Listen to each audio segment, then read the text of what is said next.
बिहार में 75 साल में चपरासी से लेकर मुख्य सचिव तक सारे लोगों की सूची बनाइएगा तो आपको पता चलेगा करीब करीब 23 लाख लोग सरकारी नौकरी करते हैं। प्रतिशत के टर्म में ये हुआ 1.97%।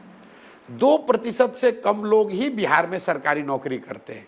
98% लोग जो सरकारी नौकरी करता ही नहीं है, तो तुम्हारी सरकारी नौकरी देने से फायदा क्या है। मान लीजिए एक बार को दावा इनका कि 10 लाख नौकरी दे देंगे, तो 23 लाख बढ़ के 33 लाख हो जाएगा।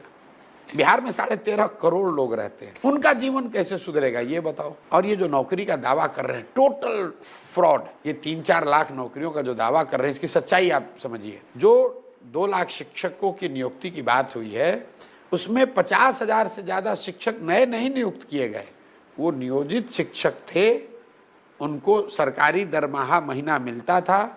उनको इस एग्ज़ाम को पास करने से राज्य कर्मी का दर्जा मिल गया, मतलब उनको नए लोगों को नौकरी नहीं मिली। जो नौकरी में पहले थे उनका सर्विस कंडीशन बदल गया।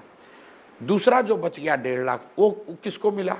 उसमें से सरकार की ज़्यादा गलत डोमिसाइल नीति की वजह से ज़्यादातर लोग बिहार के बाहर के लोग आकर शिक्षक की नौकरी पा गए।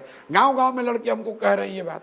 और 10-20-50 हज़ार लोगों को नौकरी मिली भी, उसी के लिए आपस में लड़ रहे हैं कि इसका क्रेडिट कौन ले। नीतीश कुमार कह रहे हैं कि हमने किया, तेजस्वी यादव कह रहे हैं हमने किया, भाजपाई कह रहे हैं कि हमने किया। तो ये हंसने वाली बात है भाई, कुछ तुमने किया ही नहीं और सब्जबाग दिखा रहे हो उसी के आधार पर।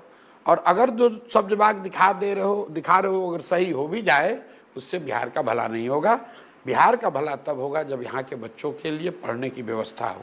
बिहार का भला तब होगा जब यहाँ के युवाओं को स्वरोजगार के लिए पैसा पूंजी मिले। बिहार का भला तब होगा जब यहाँ खेती को खाने वाली खेती से कमाने वाला खेती बनाया जाए।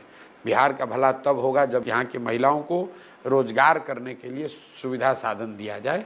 और वही बात जनसुराज बता रहा है।